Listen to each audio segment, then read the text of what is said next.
Na quarta-feira nós vamos estudar sobre a obra e a pessoa do Espírito Santo. Que lição linda essa do Espírito Santo. E a lição trazida pelos autores nos trazem aqui uma pergunta muito relevante, dizendo o seguinte: qual é a importância do Espírito Santo na conversão? E eles estão recorrendo a um texto lá do prólogo, e eu vou aqui trazer para nós, 12:13, diz assim: todos, quando já vimos esse texto, mas a repetição nos ajuda a compreender e fortalecer a nossa compreensão. Mas todos a quantos o receberam, deu-lhes o poder de serem feitos filhos de Deus, a saber, os que creem no seu nome, os quais não nasceram do sangue, nem da vontade da carne, nem da vontade do homem, mas de Deus. Esta é uma clara ligação e conexão com a obra do Espírito Santo. Tudo que está descrito aqui, nesses 2 versos, vamos recordar, aqueles que recebem a Jesus são feitos filhos de Deus. Então, recebe a Jesus, se torna filho, crê no seu nome, não nascem do sangue nem da vontade da carne, mas nem do homem, mas nascem de Deus. Essa é a obra do Espírito Santo. E Jesus mesmo afirmou isso no seu diálogo com Nicodemos. Nicodemos, o vento, a gente não sabe de onde ele vem, para onde vai, ele sopra e você não sabe, mas o Espírito Santo nos conduz. A sua obra você não pode controlar, mas você vê os seus efeitos, assim como vê os efeitos do vento. Então, o Espírito Santo é esse agente da divindade que, ao ser assunto aos céus, ele atua de forma mais plena, porque o Espírito Santo sempre atuou, mesmo no tempo do Velho Testamento, do Antigo Testamento, o Espírito Santo sempre teve em atuação. Ele não surge na palavra a partir do Novo Testamento, mas a sua obra se destaca, se apresenta com maior ênfase no Novo Testamento a partir do sacrifício de Cristo, da ascensão de Jesus. E o texto, há muitos textos aqui, eu quero considerar na pergunta 6, é muito importante nós recordarmos, né? Então, o novo nascimento, fruto do Espírito, João capítulo 3. Pois o Espírito Santo é o que vivifica. O Consolador nos ensinará agora todas as coisas e nos fará lembrar. Esse é o texto que lemos aqui a princípio, 14:26. O Consolador nos ensinará todas as coisas. Essa expressão, o Consolador, não é? Irmãos, é aquele que está ao nosso lado, aquele que está ao nosso lado para que não só nos conforte, nos console, nos acompanhe, mas nos conduza na nossa jornada espiritual. O Espírito da Verdade, 15:26, dará testemunho de Jesus. Olha quanta coisa linda da sua obra. Mas eu quero me concentrar mais naquilo que nós vamos encontrar no 16, de 7 a 11. Eu até vou ler esta porção. São versos curtos, mas extremamente significativos para a obra do Espírito Santo. Diz assim, 16, 7 a 11. Mas eu vos digo a verdade. Jesus dizendo para os discípulos naquela noite de quinta-feira: convém-vos que eu vá, porque se eu não for, o Consolador não virá para vós outros. Se, porém, eu for, vou-lo enviarei. E lembre-se, Jesus tentando confortar os discípulos, consolar os discípulos. Quando ele vier, convencerá o mundo do pecado, da justiça e do juízo. Do pecado, porque não crê em mim. Da justiça, porque vou para o Pai e não me vereis mais. Do juízo, porque o príncipe desse mundo está julgado.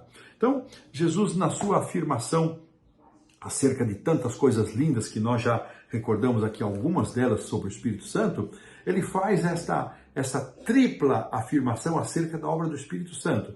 Ele vai nos convencer do pecado, é ele quem nos apresenta a culpa que resulta da transgressão, do afastamento, mas não é uma culpa para a morte, é uma culpa para a vida, porque ao mesmo tempo que o Espírito Santo nos sensibiliza, nos apresenta o nosso erro, o nosso pecado, a nossa culpa, ele também nos sensibiliza e nos aponta para o perdão, para a necessidade do perdão. Então, o Espírito que convence do pecado, ele mostra a transgressão, mostra que estamos culpados, sem esperança, a menos que busquemos a pessoa do Senhor Jesus para receber perdão, para receber paz, purificação, porque nenhuma condenação há mais para os que estão em Cristo Jesus, Romanos 8:1.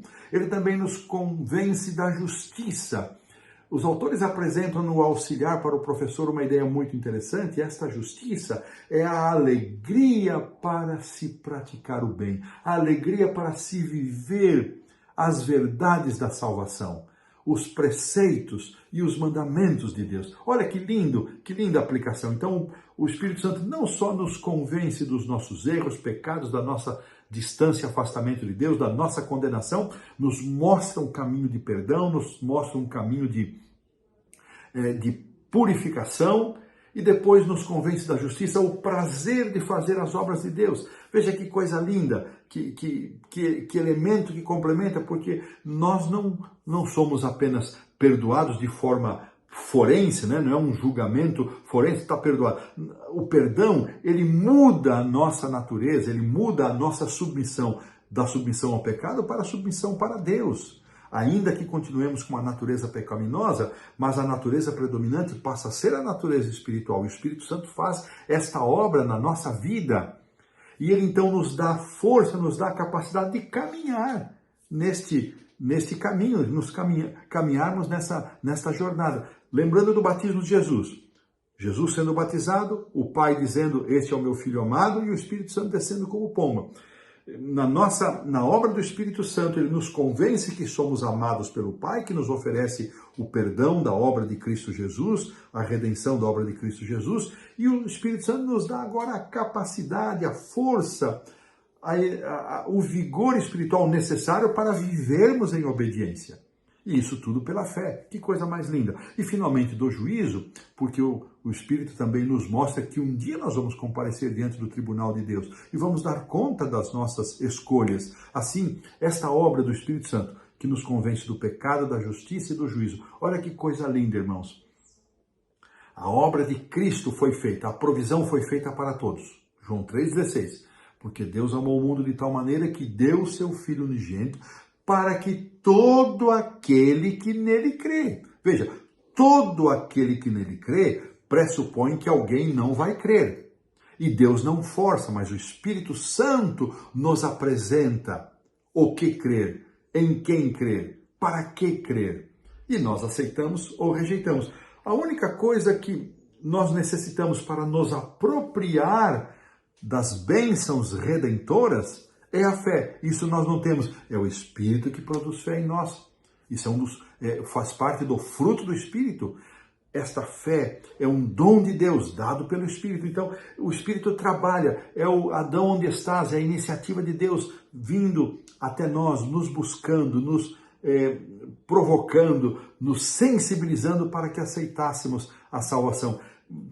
Nenhuma comparação é perfeita, vocês sabem disso, mas eu gosto de pensar no Espírito Santo como um garçom que passa com a bandeja da salvação e vai oferecendo, uns aceitam, outros rejeitam, e vai oferecendo. Satanás, ele não tem essa mesma estratégia, ele força, ele tira a liberdade, ele escraviza, mas o Espírito Santo atua suavemente no coração, ele não desiste de nós, e graças a Deus por isso. Que coisa linda a obra do Espírito Santo. Eu sinto falta de ter mais tempo, mais espaço na lição para o Espírito Santo, mas foi aquilo que os autores nos trouxeram, e nós louvamos a Deus pela atuação do Espírito Santo, este divino Consolador que está junto de nós, está junto do Pai, junto do Senhor Jesus Cristo, trabalhando para a nossa salvação. E desta maneira, pomos um ponto final na lição da quarta-feira.